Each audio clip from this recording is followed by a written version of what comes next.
I'd like to welcome everyone to this coffee chat, coffee talk that we have here with the ADR section. My name is Jolie Katana, and I'm the Director of Member Experience and Programs here at MSBA. We're really glad to see so many of you. We're almost at 25 right now on this morning, and it's nice to see your faces and nice to see your mugs. So cheers to everyone, and hope that you're doing well. The structure of these coffee talks has been really a community and a space for everyone to get together, to hear updates from your section chair and chair-elect, and to hear a little bit about what MSBA has been doing, and then really to give all of you an opportunity to connect, ask questions, check in, see how everybody is doing. We are recording this event just to share with the section and other members after this event. And if you have any questions or any thoughts, you're free to unmute and join in at any time. We welcome that. But we also have a chat function in the upper right-hand corner of your screen. There's a little chat box, and you can click in there, post your comments or questions at any time, especially if you have a bad connection or anything like that. You can feel free to join in there. And I know Angela is tracking that. We do have a few directors as well on this call, and what I would like to do is just to go through a few slides to give you all an update of where we are. And we've been really thankful through the pandemic, as difficult as it's been, to stay connected to many of you and to see the thousands of you, members and non-members as well, that have joined us through the content that we're providing through our original webinars, which are now 20 plus, through town halls, virtual section meetings that we've held. And we have been working hard to stay connected to Maryland leaders and to bring questions and concerns that you all have raised with us in a consolidated way to the Maryland judiciary. Now we're close to over 150 questions that we've shared with them and responses with all of you. We've also been in contact with the federal judiciary, with the governor's office and the Office of Legal Counsel. We've been holding weekly calls with managing partners of the largest firms in the area, and that's been a good opportunity to hear what firms are doing and think about what are the challenges that are here for us today in the next few weeks, and how to weather this crisis. And we've also been working with the Maryland Chamber of Commerce. So I'll turn now to our Legislative Director, Richard Montgomery, who's on the call, to give us a little bit more information on our advocacy efforts. Richard? Thanks, Jolie. Good morning, everyone. My name is Richard Montgomery. I serve as Legislative Director for the MSBA. As Jolie mentioned, we've been working with numerous external entities. A couple of those that I've been involved with have been the Governor's Office of Legal Counsel. That's been largely in connection with a couple of executive orders, the first being on remote notarization, which was partly powered by an act of the General Assembly that passed in 2019, which unfortunately had October 1, 2020 effective date. The executive order had the effect of essentially speeding up the effective date of a sort of a stripped down version of that bill, that the duration of the executive order is through the emergency, which hopefully will provide enough of a bridge to the effective date of the act. So there was a solid underpinning for the governor to go ahead and basically create that executive order. There was another executive order on remote witnessing that was spurred principally to allow for remote execution of estate planning documents. Now, that had a slightly different history in that there had been also in the 2019 session a bill to specifically prohibit remote witnessing of notarization, of estate planning documents, particularly wills, which seemed like a good idea at the time, and it dealt with the undue influence issue. But no one was exactly expecting a pandemic then. So there was an executive order that goes in the opposite direction. Now, the good news here was that the entity that was pushing for the prohibition at the time was our Estates and Trust section that had some concerns about undue influence. I mean, not to give an absurd example, somebody standing off camera with a baseball bat or something like that. So, I mean, they had some legitimate concerns at the time, but those pale in comparison to the conditions we face now. So the Estates and Trust section met with the governor's office and Senator West, who was instrumental in providing for an executive order that lasts through the emergency. The Estates and Trust section also has emergency legislation prepared for either a special session that may occur later in the year or in January. While I'm on that point, if the ADR, excuse me, if your section has any legislation that you consider emergency, please let me know, or just as in the normal course legislation that you're considering for the 2021 session, let me know as soon as you can. Jolie also mentioned the Maryland Chamber of Commerce. She and I serve on the Chamber of Commerce's COVID-19 work group, which initially looked at things like the PPP program and the EIDL program, and is now heavily involved with advising the governor on best practices and other considerations in reopening the economy, which is, there's no roadmap for this. So it's been really kind of a hectic process. And there's a governor's press conference, I believe, scheduled for this afternoon, where we're going to get some more indication as to what is in store in that area. Now, one of the things that Shelley also alluded to is that executive orders are very, very broad. So that spurred a lot of questions within our membership, and we've been trying to be sort of the gatekeeper for the governor's office so that we don't have them overwhelmed with questions by individual attorneys. So we've been trying to funnel questions both to the judiciary and to the governor's office of legal counsel. But because the executive orders themselves are so broad, they've issued interpretive guidance on the executive orders. And still, even then, there are a fair number of questions that are created by those. But anyway, we're staying on top of all of those sorts of things. And if you have other questions, please don't hesitate to add them in the chat box. Thank you, Richard. Sure.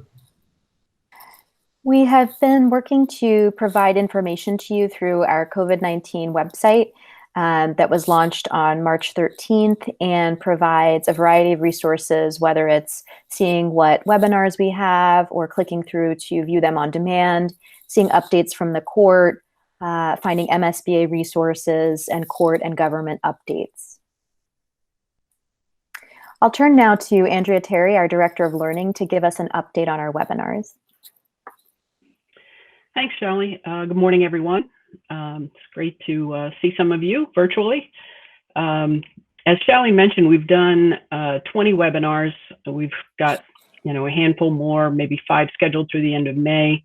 But between March and May, we've done 20 webinars that the sections have really stepped up to provide content for. And ADR was first out of the gate.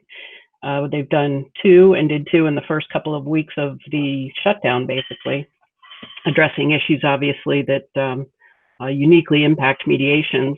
So between the 2 webinars, one on online dispute resolution led by Jolie Weinberg, your section chair, and CC Pays participated in that, and John Greer. We've had almost 1,000 views of that on demand after the 300 people or so joined us live for that. So overall, I think Sally mentioned we had 15,000 views of the 20 webinars we've done. And certainly the follow-up that ADR did with comparing the online platforms has gotten a lot of traffic also, almost 700 views. And so we really, really appreciate all the sections that are stepping up, and ADR really set a high bar for content that was just really useful to practitioners. And obviously a lot of practice areas are finding results of the pandemic just unprecedented and encountering situations that they haven't had to address before. So if you're encountering topics that you would like to see addressed and we haven't covered them yet, please feel free to reach out to me, shoot me an email, and we'll try and track that down and get a presentation pulled together as quickly as possible. So with that being said, we've also offered free on-demand CLE starting 2 weeks ago, and that will be in effect. Our entire on-demand catalog is going to be open to members and non-members until the end of June, through June 30th. And that coupon is available on our website, and I believe Shally has it in the slides as well. And we've had many takers, a lot of interest in that, and so we're going to continue doing that, as we know folks not only have time on their hands, but are also facing financial constraints. So we're trying to be as responsive and supportive to the profession as possible. With that, Shally, I'll turn it back over to you. Thanks, Andrea. In terms of our outreach efforts and how we've been communicating with all of you, we have increased our communications to make sure that we're bringing you the latest information. We used to have an e-weekly that would go out once a week. We've now upped that so that you're receiving the e-weekly on Tuesday and then a weekly roundup on Fridays that includes original content from us, as well as Maryland and federal updates and links to available resources. We will be having a bar journal that will be digital in the next couple of weeks. And we had made a decision to do that digitally this time because of concerns about mail handling and just for everybody's safety. So be on the lookout for that. And as Andrea said, all of our CLE is available through June 30th to the entire profession. We also have several publications that we'd just like to make sure you know about. We have a few titles coming up soon, and just now we've released electronically stored information. All of this is available for print and digitally on our website.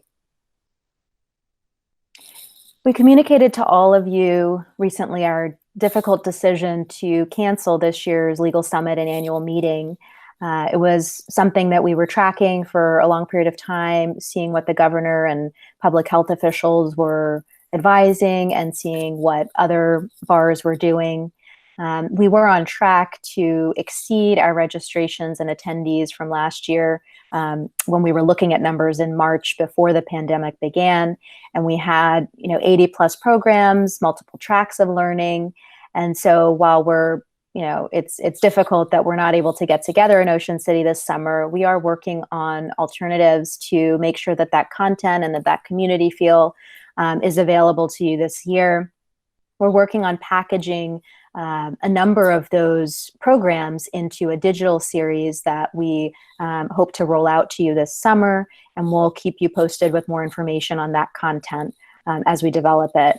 We're also working on putting together what we're calling a Legal Excellence Week, tentatively scheduled for late fall of this year. And while it wouldn't be in Ocean City, we are looking locally, probably Montgomery or Prince George's County.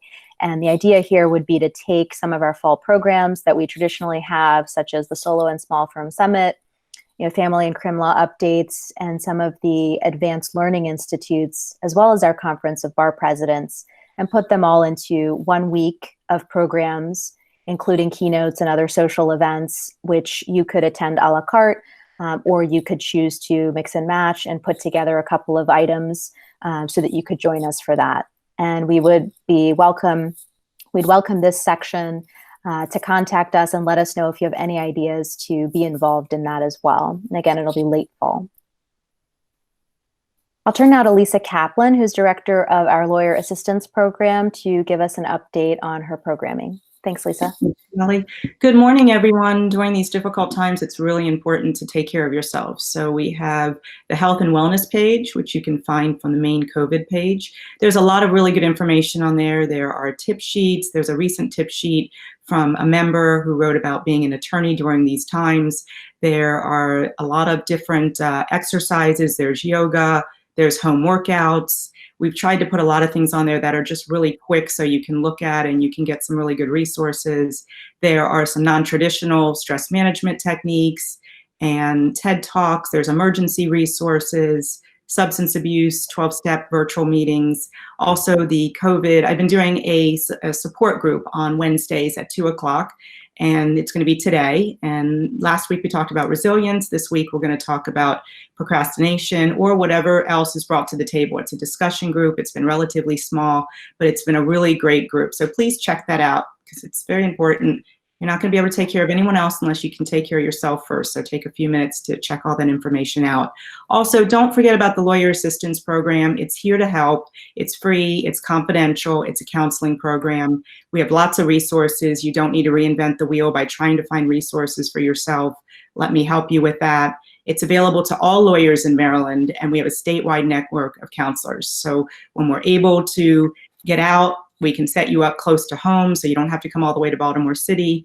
Also, you can make a referral if you are ever concerned about an attorney. If you're concerned about their well-being, you can call me. Your name will never be mentioned to them. You can be completely anonymous. You may end up saving a life, but you can call me, and it will not get them in trouble, but it will hopefully help us to reach out to them and make sure that they're safe and they're doing okay. We also have financial assistance for substance abuse and mental health.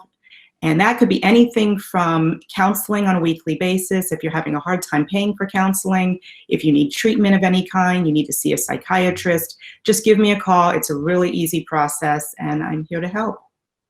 Thanks. Thank you, Lisa. Our partner, the Access to Justice Commission, has also been hard at work during this crisis. They've created their own COVID-19 resource page, which is directed more towards civil legal aid organizations and also the public to have quick resources on a variety of topics, including immigration, domestic violence, landlord-tenant, things that are changing every day. So it's a great resource and a great page for all of that information. They also have been convening with civil legal aid organizations on a weekly basis, focused on a public information campaign to share this information. And now they're really looking at funding concerns for 2020 and beyond. And they're also working on disaster legal services and collecting a volunteer group of attorneys to provide those services. So as always, we're here for you. We encourage you to reach out to us directly or at our feedback@msba.org email address if you have any questions, concerns, ideas for programming. That's a great way to reach us. And I'll make one more plug today.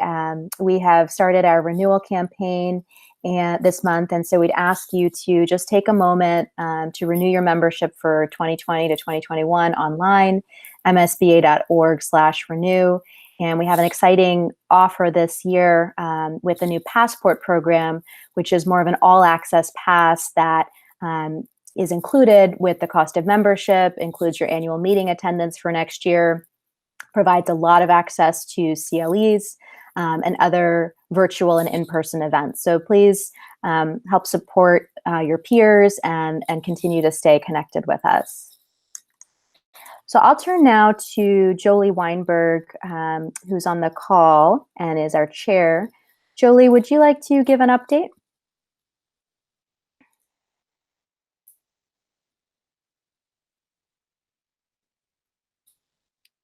And then, oh, Jolie, you're on mute.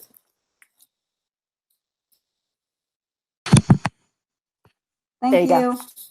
I was saying that I have to get my last 30 days in because I'm probably on my way out. So I have to give my little update before I turn it over to Jay Knight. But I wanted to say that we've had a great year despite all the craziness that's happened.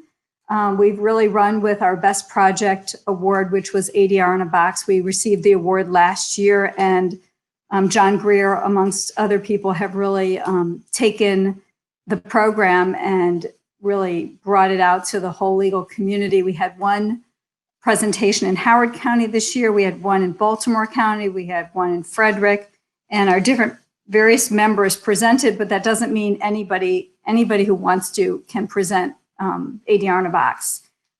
Since this crazy pandemic, we've jumped in, as Andrea said, and we've had an emergency town hall about mediation and how to make it viable in your practice. We've also had Jeff Truman spearheaded a seminar on different platforms and security issues, and that was very timely and very well attended. We have one more coffee chat that we are presently scheduling for June. We'd love everyone to attend because that will be the time when we vote on a new board and new members and actually just new board and the new president coming in. I'm emphasizing that because there's a lot of excitement for the new chair to come in. We are rescheduling our end of the year Chief Judge Bell CLE presentation to September 22nd. Fingers crossed that we will be able to have it. We are staying at Arundel Preserves. Please make a note of the date. Our lovely past chair, Toby Guerin, is going to be presented with the Chief Judge Bell Award. And we will have more information to follow, but it's planning to happen. So hopefully, fingers crossed, it will happen. There is one last newsletter coming out. Katie and Anshu are working on getting that out for the last quarterly newsletter. And we're always looking for new people to become involved. So if you have any interest in joining a committee, or want to be more active in our committee, we'd love to have you join us. And I don't know if Jay is on, but I don't know if Jay wants to say anything also. I don't know if I didn't check to see if he was on. Yes, I see Jay is on. Jay, would you like to say a few words? He's probably muted too. Oh, I'm just going to ask you to unmute, Jay.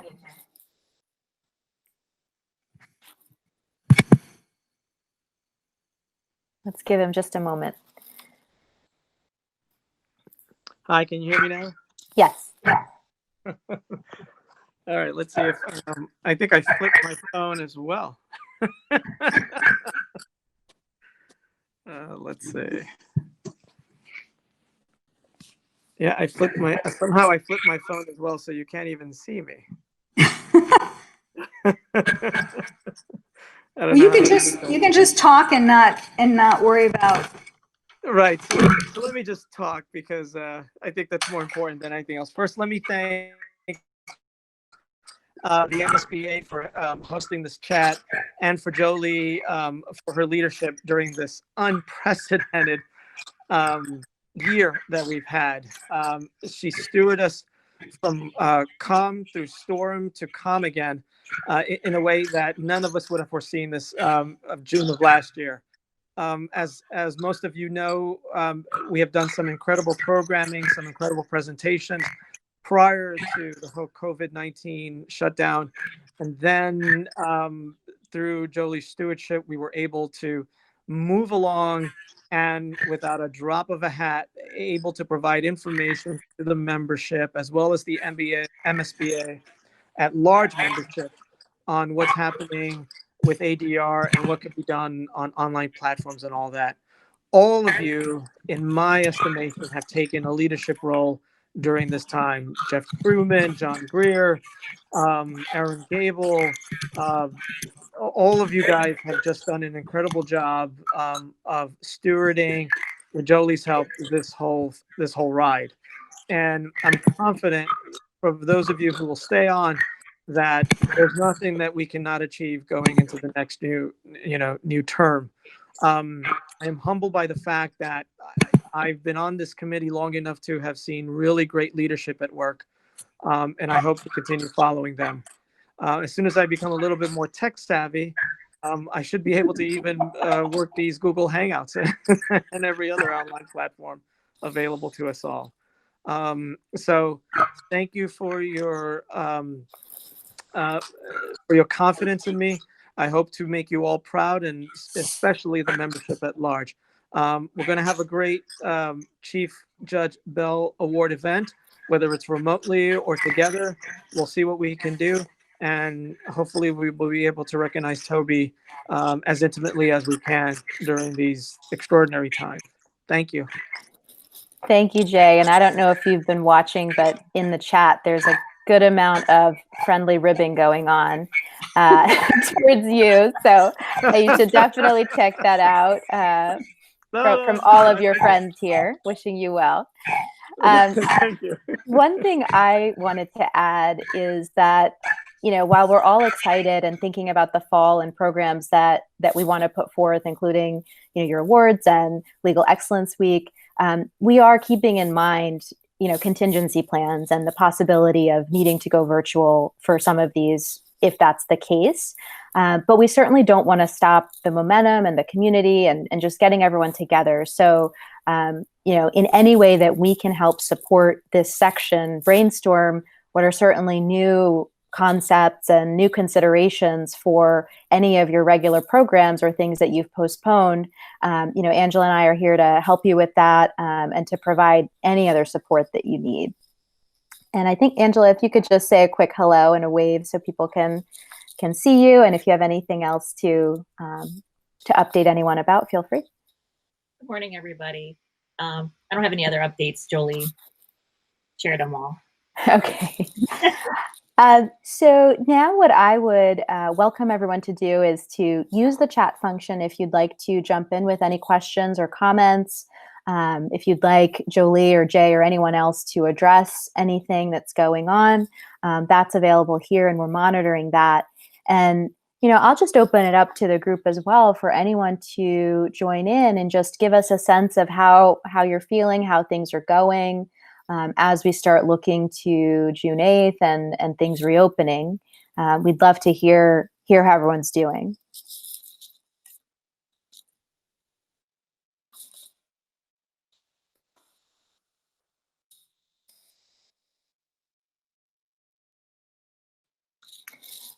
Jolie has put in a question here. Any news from the courts about reopening? And anyone else can feel free to jump in. What I will share is that the Chief Judge Barbera has put together work groups in the district and circuit courts with certain subgroups as well. And they are working on providing recommendations this week to her. And we should be receiving an administrative order soon after that. The goal was for them to provide those updates to her by this Friday, the 15th. And then I think we'll see some responses from her soon after in the form of orders. And I see comments. Yes, there is a town hall today for Baltimore County at 4 p.m. Local courts are doing town halls and sharing information as well. There's one in Carroll County today. And Angela has worked hard on putting that information together and putting it on our calendar. Maybe, Angela, you could just post a link to that. So feel free to check there. And if you see that there's a town hall listed, you can just click through and it'll take you to information to register for that. So we do know that the local courts are holding those, and we also anticipate some response from the chief judge in the next few days. And yes, as Richard mentioned, there's also a press conference today from the governor at 5 p.m. with updates on reopening. And I know we have almost 30 people on this call. It would be great to hear if anyone has any local updates or any questions about procedures in any of the courts and regarding any ADR. I'd welcome folks to speak up or to post in the chat, whatever you're comfortable with. And Angela has included that link to our calendar.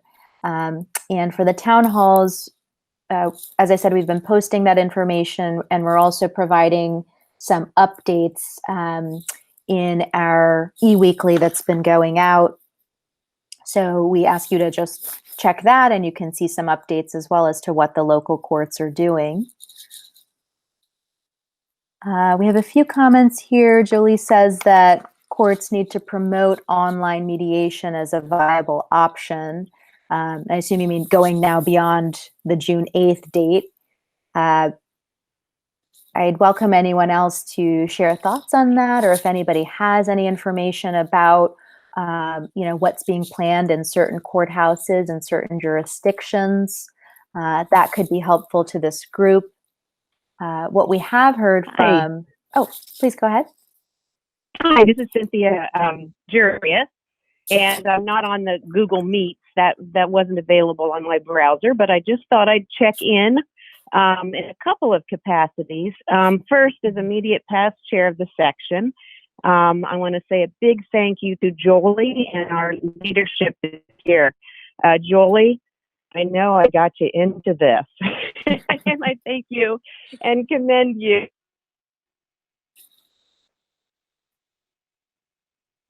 Thanks, I appreciate that. for the I work done. I never expected that. Wow, never expected what you've encountered this year, I'm sure. No, But this you is weird. all have responded so nimbly to this, you know, as we all have needed to do in this work. And, you know, I'm also the director of the Mediation and Conflict Resolution Office of the Judiciary. That started on February 26th. So that has been a new and interesting role in these times. And we have been working with the circuit court ADR program managers across the state on a weekly call as they grapple with this situation. And it's been wonderful to see their collaboration. They have shared information and resources about what each is doing. And as a result of that, they are working together to be able to utilize online mediation platforms to the extent that they're able. They're checking in with their rosters to see who is capable of doing remote mediation. So I would suggest, if you're out there and you're wondering what your circuit court is doing in terms of mediation, to be able to check in with your ADR program managers and see what's happening, because they're all working through this and grappling with it week to week, as we all are. They're also looking at what's going to be happening when we reopen, how the backlog can be addressed. And, you know, I think that many of you are probably in agreement with me that ADR is a great way to help to backlog. So I just wanted to check in and thank you, ADR Section Council, for your great work this year. And thank you, MSBA. You have done an amazing job of keeping us all informed.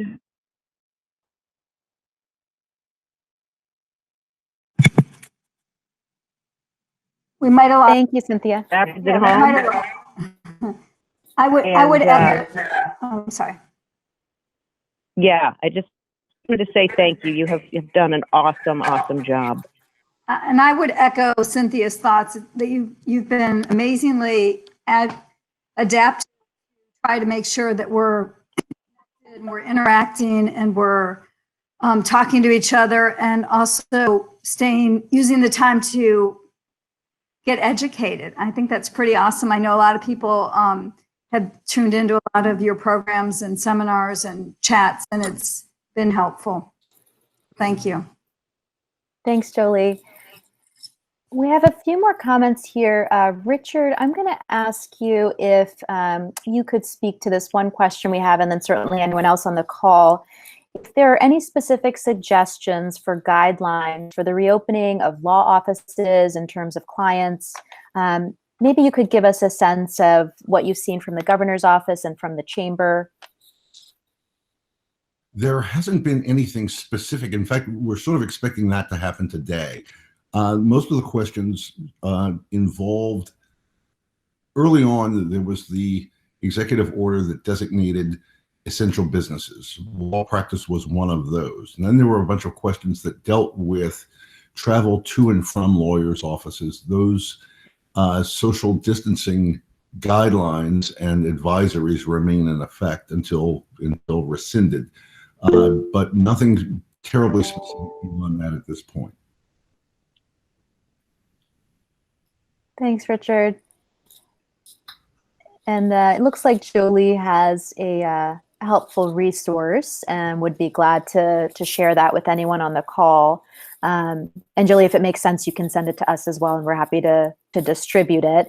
But, you know, this is really the next shift in what people are thinking about, even when we reopen, you know, still to maintain social distancing in our office, in our consults, as we prepare for ADR and for hearings. So, you know, all of those resources would be great. So thank you, Jolie, for offering that. I see also a comment here from Carol James. Hi, Carol. Nice to see you. She's asking, once courts open, what might be expected in reaction to clients or even counsel that are immunocompromised or the like and might not be okay with coming to a public place. And I think that that's a real question, not only for our clients, but for ourselves, and to protect our families and our communities. And I'd open it up to anyone else who'd like to address that. What I can say and what we've heard from the Chief Judge and from Judge Morrissey is that the judiciary is working hard to make sure that there is equipment and that there's protocols in place even after the reopening on June 8th to protect everyone, and that it will be a phased opening, and that remote hearings, as we've seen in the most recent administrative orders, are likely to continue and potentially expand to address this concern, this very real concern that people have. Right now, there are a lot of protocols in place in the courthouses in terms of taking temperature and, if there's anyone that shouldn't be in the courthouse, turning that person away, going remote as much as possible. But I think that that's really at the top of the list in terms of what these work groups are thinking through. And if anyone has any other thoughts on that, particularly for ADR in this group, we'd welcome you to chat or just jump in. I also see that we have Judge Cooper here on the call and has just put in a note saying that the ADR Circuit Court Coordinator in Harford County the ADR Circuit Court Coordinator spoke to the Harford County chapter of the WBA yesterday and provided information about the ADR process in Harford County Circuit Court. So that's wonderful to hear. And as much as we can share, whether it's posting on, the section lists or emailing out, that would be wonderful. Judge Cooper, are you still on the line here?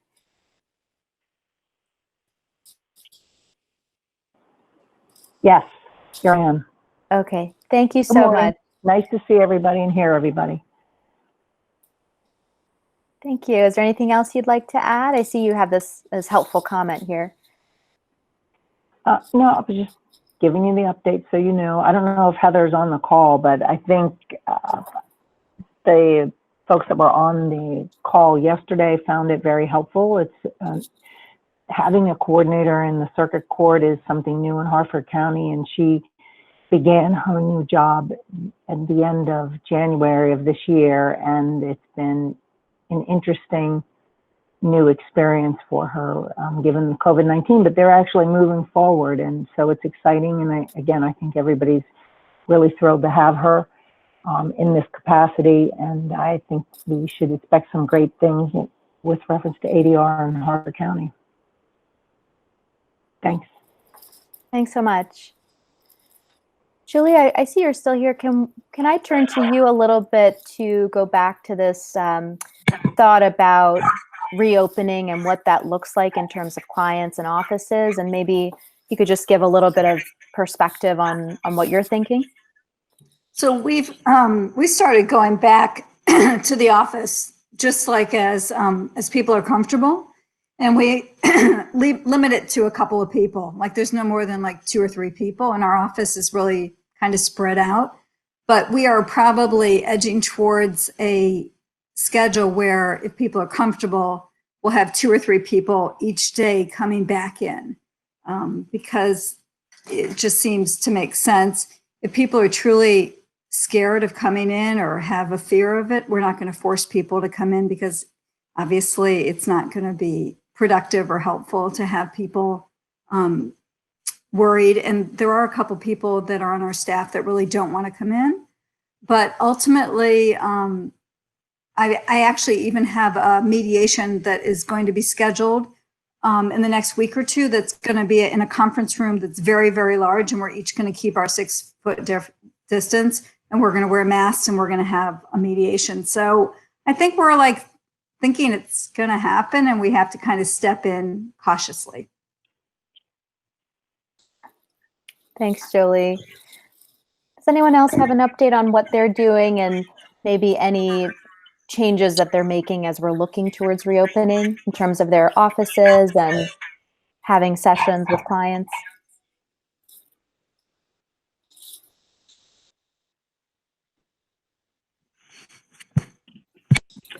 Shelley, Yes.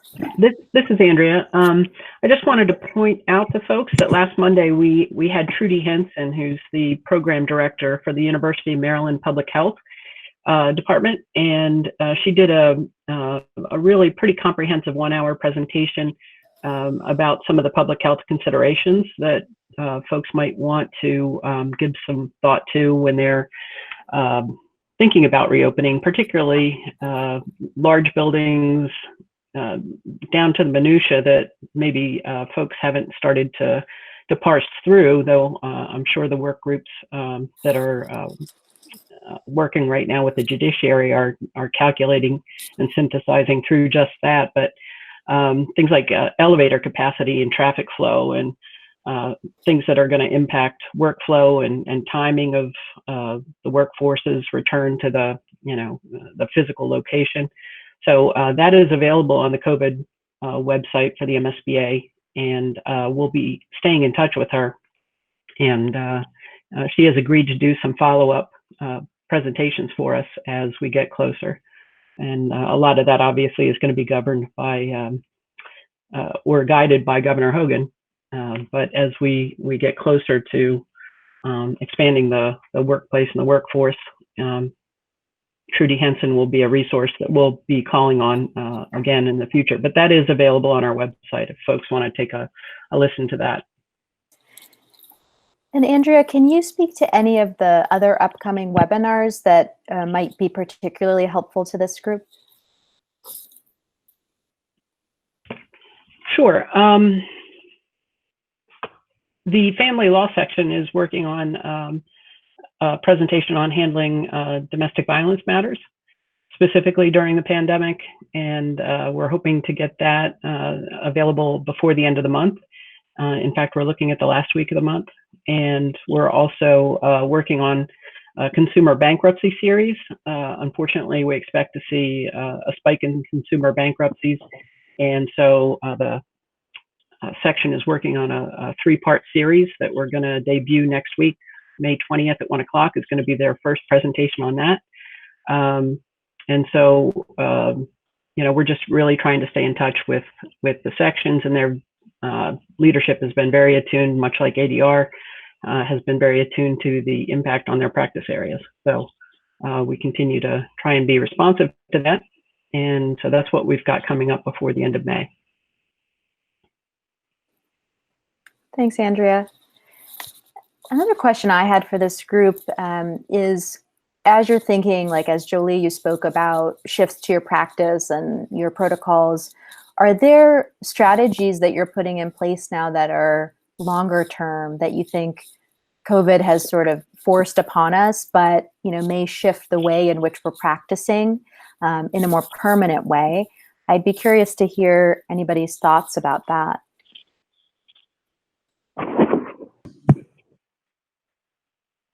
I think again. Hi, good morning. Good morning. Was that you, Jolie? I'm sorry, I'm not on, no, this is online this and is just on my phone.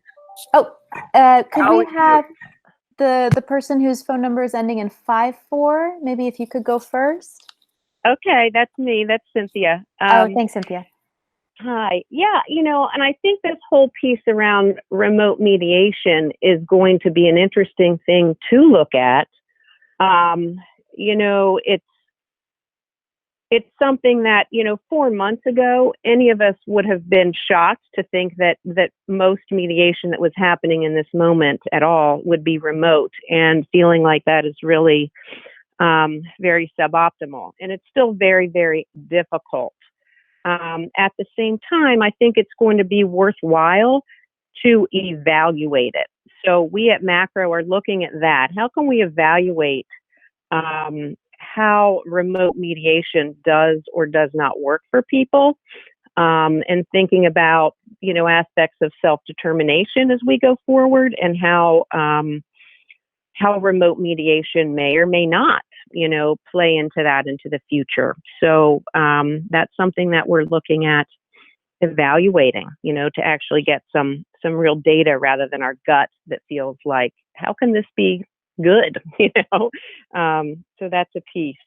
And I want to let other people answer this question too, but I wanted to also let you know that Macro is presenting a second in our series of webinars on this Friday, which is going to be focusing on family topics. So navigating online ADR with a focus on family topics. So I'll make sure, I think something's gone out on the listserv on that, but I'll make sure something else goes out as a reminder. We're also continually updating on our Macro website resources that are available. There's actually so much out there right now, it even can be overwhelming. But we're trying to, through MPME, the Maryland Program for Mediator Excellence, as well as on the Macro page, offer resources that you can access for free during this time. Thank you, Cynthia. And then I see someone that's calling in with the phone number ending in 24. I think you had a comment. Hi, good morning, everybody. This is Kathy Brissett Minus. I'm just really thankful that you all have provided this kind of a forum for us to even just connect, to get the information, but just to be connected. It's really helpful, I think, during this crazy time. I just want to pitch in a couple of thoughts. I have changed my, the question I ask myself as I look to reopen the practice to the public is a question of, is it wise? So I know that we have been having this discussion about reopening, and I am just also so thankful for our governor and the state. And now we can look by zip code on that Health and Human Services.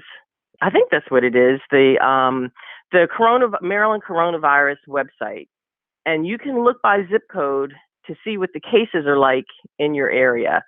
So for me, I was looking to see, I had hoped that the cases would be decreasing in the zip codes where I live, where I practice, where many of my clients are coming to see me. And the cases are not decreasing that are being reported. They are increasing, and they're doubling like every couple of days, every 3 days or so. So for me, I'm just looking at the numbers and making a determination that until I see them going down, even having my staff come into the office, I just, because I'm in a larger building, I'm probably not going to be making that decision, but my cases are such that, and my practice is such that I can make that decision. So I would just encourage everybody to, let's look at the science, and we've got these economic factors, but I think we also need to realize, if this is not the end of this, but the beginning, and we're having people coming in and we're looking at our zip codes and realizing the cases are going up. Now, in some places, there are very few cases that are being reported. And so opening up your practice, opening up your office to the public may be just fine. But I would just really encourage us to take a look at that. And which zip codes have the highest reported cases may be a very different factor than areas where that's not the case. So I just thought I'd bring that up. And then I wondered how people are dealing with the other thought I've had is, am I going to get sued if somebody comes into my office and they all of a sudden they get sick 3-4 days later? I have a lot of older clients, and what happened if they want to sue you because they caught it's coronavirus at your office? Has anybody kind of thought about that, or how they're dealing with it? Richard, could you jump in on this? I know you've been working on this issue. This has been a huge topic in the Maryland Chamber of Commerce COVID-19 work group. Issues related to employer liability and employee rights in terms of not feeling safe or having underlying conditions. There are also HIPAA privacy concerns that get rolled into this as well. Issues concerning redlining, okay? Do you want people coming into your office from this zip code? So there are all sorts of issues being considered that really have never come up before, at least not in a business operation context. Jolie, I saw you had a comment, and I think you were trying to say something earlier. Would you like to jump in? I was just talking about different procedures, and I think that now we've kind of opened ourselves up to allow for online consults and meetings and what have you. So I think it's not wrong of us to continue to have that available and to promote that, because, you know, what was before totally unacceptable, everybody always wanted to come in. I think now we have a whole new opportunity to do more online and less person to person until things get safe again. That's just my thought. Absolutely. Thank you. Did anyone else have a response to this issue, the liability? I think I saw someone maybe on the phone trying to jump in. But in response to Jolie's comment in the chat box, it is very hard to prove where you contracted this. I mean, it's not like certain other types of diseases where often there's an element of, well, I mean, not to be gross about it, but it's not like an STD where it's pretty easy to narrow down where this came about. I mean, this could be just walking around the corner and somebody sneezes at you. So until there's contact tracing, treatment, vaccine, I mean, we're just in a whole new world.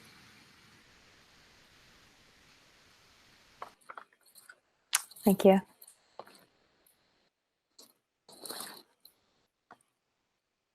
I just want to let everyone know I did post in the chat a link to the webinar that Andrea Terry was discussing from the public health perspective. And if you click through to that, it'll take you to our YouTube page where you can view everything on demand. And we're updating that regularly, and we have webinars posted within a day, if not within a few hours. So please do go there and see what's available. We also have these webinars now available on audio. So if you are driving, or maybe I'll just say, maybe you're walking around the neighborhood, you can hop onto SoundCloud or some of the other platforms to just listen to the audio. Okay, I just want to give another minute here if anyone would like to jump in with any other comments, share any other perspectives. We are thinking of continuing this Coffee Talk series. It's been really successful with, you know, now it's been over 10 sections that we've reached. And we hosted one with consumer bankruptcy last week, and they couldn't get back fast enough. So we've scheduled another one with them. And I think it will be nice to get this group together again soon after the reopening. So we'll, you know, as Jolie had mentioned, we'll plan to do something again in June. Angela, are there any other comments to address?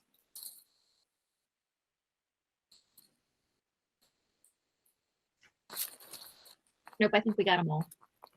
Okay, well, we'll stay on just a few more minutes if anybody else would like to share any final thoughts, suggestions, motivation, whatever it is that you have. We'd love to hear it. But if nothing else, you know that we're here for you, and we're here as a resource and a way to stay connected. And any idea we're open to, and we'd love to hear from all of you. So please feel free to reach out.